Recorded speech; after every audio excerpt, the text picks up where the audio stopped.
Welcome to the Kottke Ride Home for Tuesday, November 17th, 2020. I'm Jackson Bird. A look at trans figures in history in honor of Transgender Awareness Week. New stretchable sensor gloves that could change the game for robots, physical therapy, and virtual reality.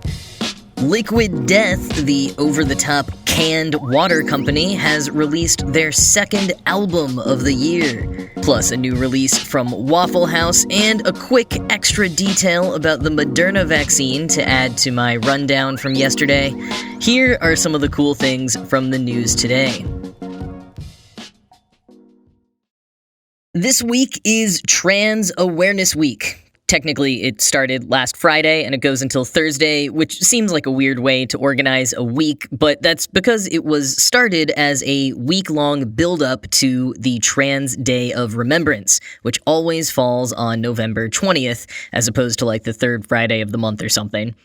Anyways, Trans Day of Remembrance is a solemn day to honor the trans lives lost in acts of anti-trans violence. Around the world, so far this year, 350 trans people have been murdered, and in the US specifically, 34 trans people have been killed. Both of those figures are record highs, but they're also probably just skimming the surface, as it's a figure that is tough to quantify. They often go unreported or misreported.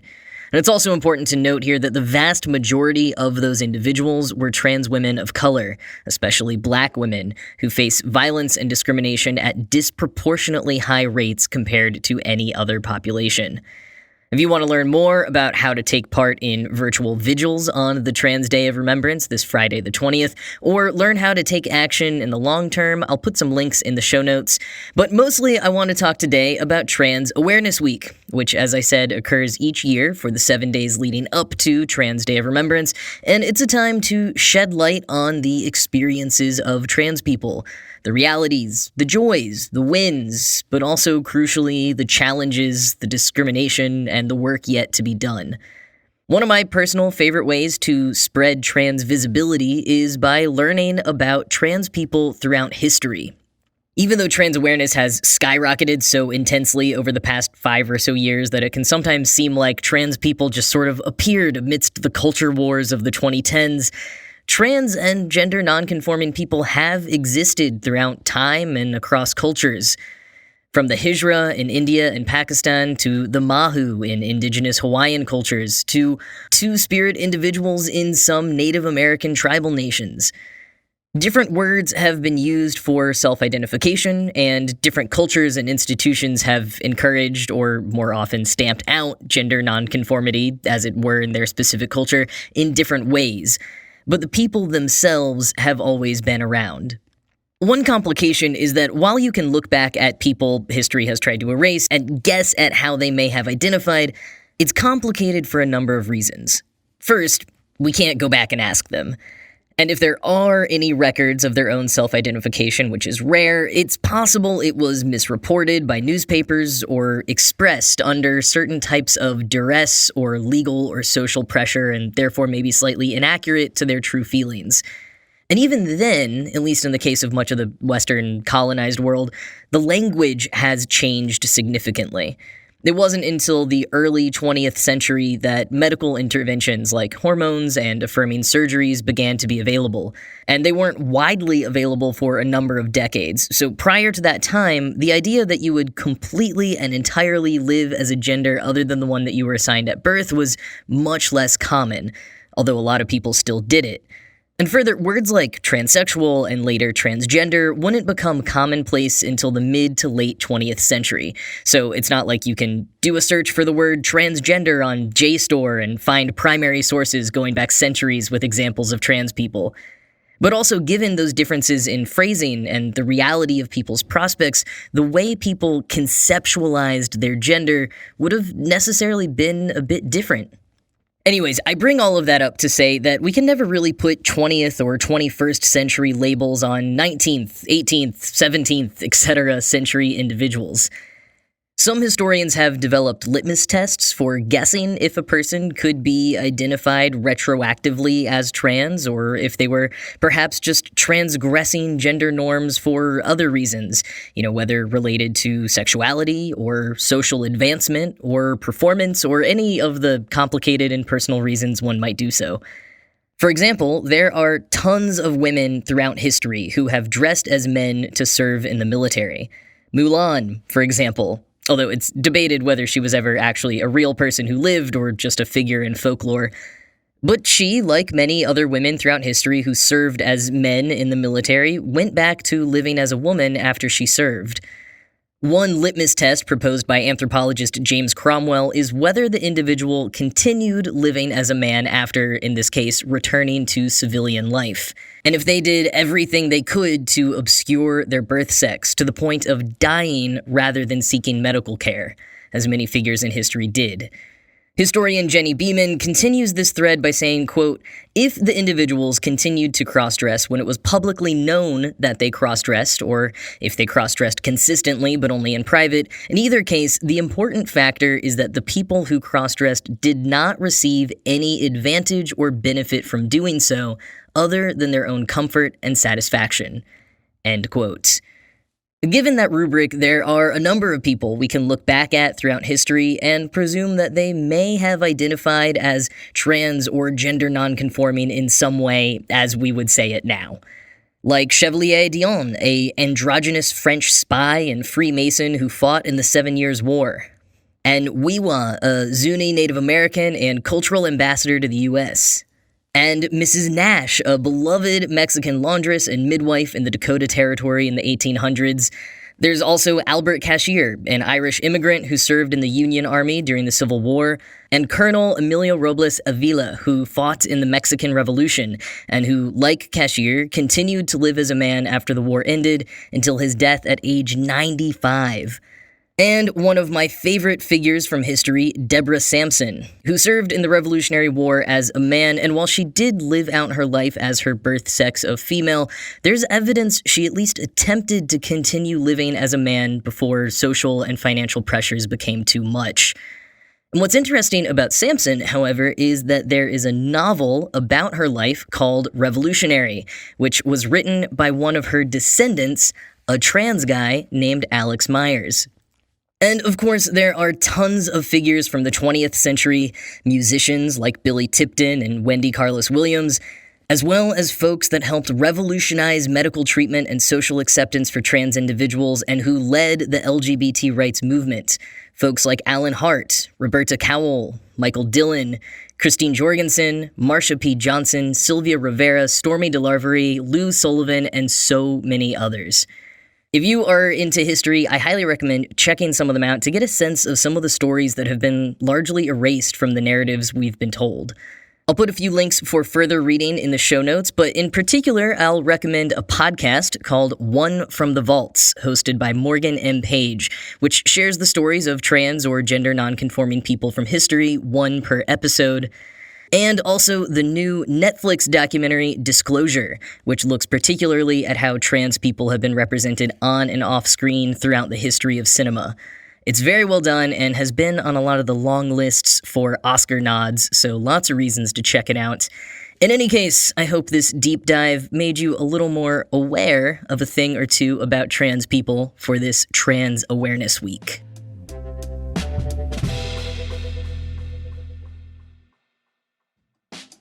The advice I always hear is that it's important to have a diversified portfolio. Stocks, bonds, mutual funds, that kind of thing. But if you've ever looked at a breakdown of the most successful portfolios, you'll typically see a diversified set of real estate. So why isn't it one of the first asset classes you consider when you're looking to diversify? Simple. It hasn't been available to investors like you and me. Until now, thanks to Fundrise. They make it easy for all investors to diversify by building you a portfolio of institutional quality real estate investments. So whether you're just starting to invest in real estate or looking to add more, our friends at Fundrise have you covered. Here's how. Fundrise is an investing platform that makes investing in high-quality, high-potential real estate as easy as investing in your favorite stock or mutual fund. To date, Fundrise manages more than $1 billion in assets for 150,000-plus investors, and since 2014, the Fundrise platform has averaged 8.7 to 12.4% annual returns, and investors have earned more than $79 million in dividends alone. Fundrise's team of real estate professionals carefully vets and actively manages all of their real estate projects, and with their easy-to-use website, you can track your portfolio's performance and watch as properties across the country are acquired, improved, and operated via asset updates. Start building your better portfolio today. Get started at fundrise.com/Kottke to have your first 90 days of advisory fees waived. That's fundrise.com/Kottke to have your first 90 days of advisory fees waived. Again, fundrise.com/Kottke.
Cornell researchers have made a breakthrough that will make Ready Player One's haptic gloves seem quaint. They've created a glove with stretchable sensors that allow the wearer, whether human or robot, to feel pressure, bending, and strain. Quoting Popular Mechanics, "In coming up with the new material, the paper's co-lead author, Heaton Bai, drew inspiration from silica-based distributed fiber optic sensors, which detect minor wavelength shifts as a way to identify multiple properties, such as changes in humidity, temperature, and strain. However, silica fibers aren't compatible with soft and stretchable electronics, meaning Bai had to come up with a new solution. And Bai's solution was to make a stretchable light guide for multimodal sensing, or SLIMS. This entailed using a long tube that contains a pair of polyurethane elastomeric cores. One core is transparent, while the other is filled with absorbing dyes at multiple locations and connects to an LED. Each core is then coupled with a red, green, blue sensor chip to register geometric changes in the optical path of light. The dual-core design increases the number of outputs by which the sensor can detect a range of deformations, including pressure, bending, or elongation, by lighting up the dyes which act as spatial encoders. The technology was then paired with a custom mathematical model able to decouple the different deformations and pinpoint their exact location and magnitude." End quote. And these SLIMS sensors are cheaper and more easily integrated into small systems like gloves, which gives them a significant advantage over distributed fiber optic sensors. And where this technology really gets interesting is when the SLIMS sensors are incorporated into a glove, which the team did with one running along each finger. The glove was 3D printed, is powered by a lithium battery, and connects to custom software via Bluetooth. And while the team is mostly looking to patent it for use in sports medicine and physical therapy, they also have an eye on applications for VR and AR. Research lead Rob Shepard told the Cornell Chronicle, quote, "VR and AR immersion is based on motion capture. Touch is barely there at all. Let's say you want to have an augmented reality simulation that teaches you how to fix your car or change a tire. If you had a glove or something that could measure pressure as well as motion, that augmented reality visualization could say, turn and then stop so you don't over-tighten your lug nuts. There's nothing out there that does that right now, but this is an avenue to do it. End quote.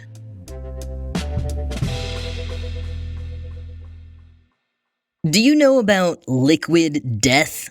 It's a brand of canned water sourced from the Alps that was founded by former Netflix creative director Mike Cesario and earned $1.6 million in seed funding.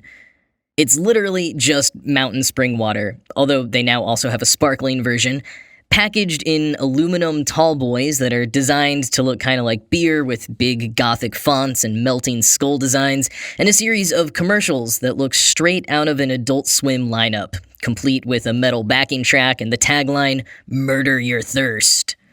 I have had a love-hate relationship with this company since the day they launched, but the more they go on, I think I genuinely just appreciate their existence. I mean, they're in on the joke and kind of doing good in the world. Their website says, quote, "Let's be clear. Liquid Death is a completely unnecessary approach to bottled water. In fact, we strive to be unnecessary in everything we do." End quote.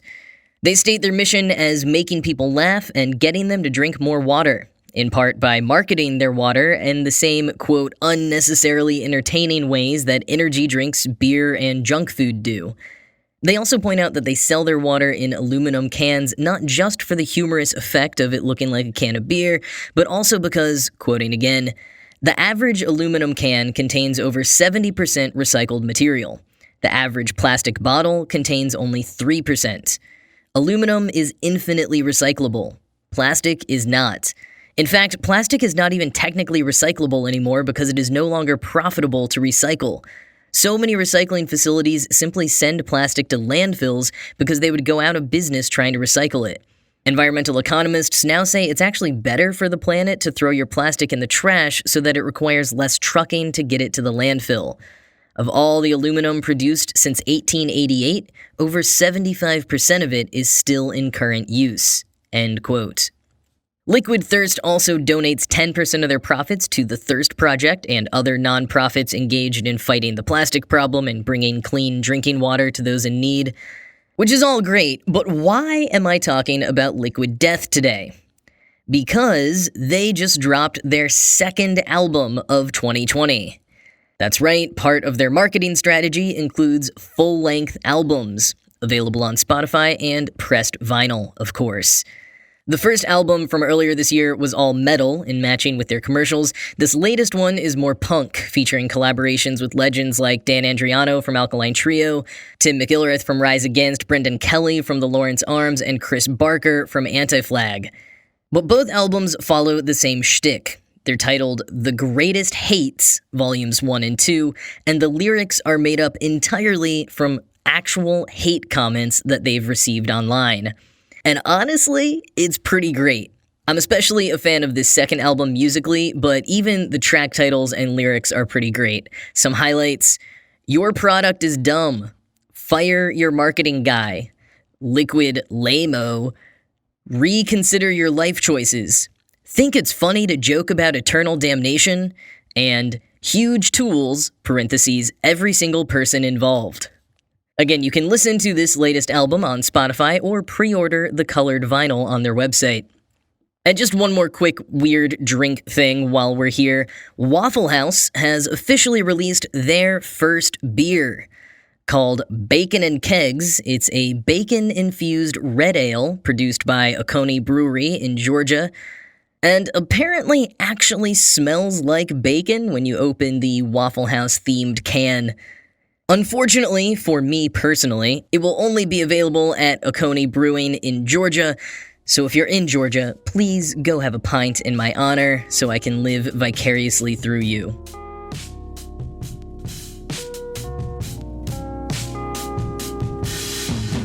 So one more quick thing. Yesterday, I shared a few details about the Moderna vaccine, but I failed to mention one very important detail.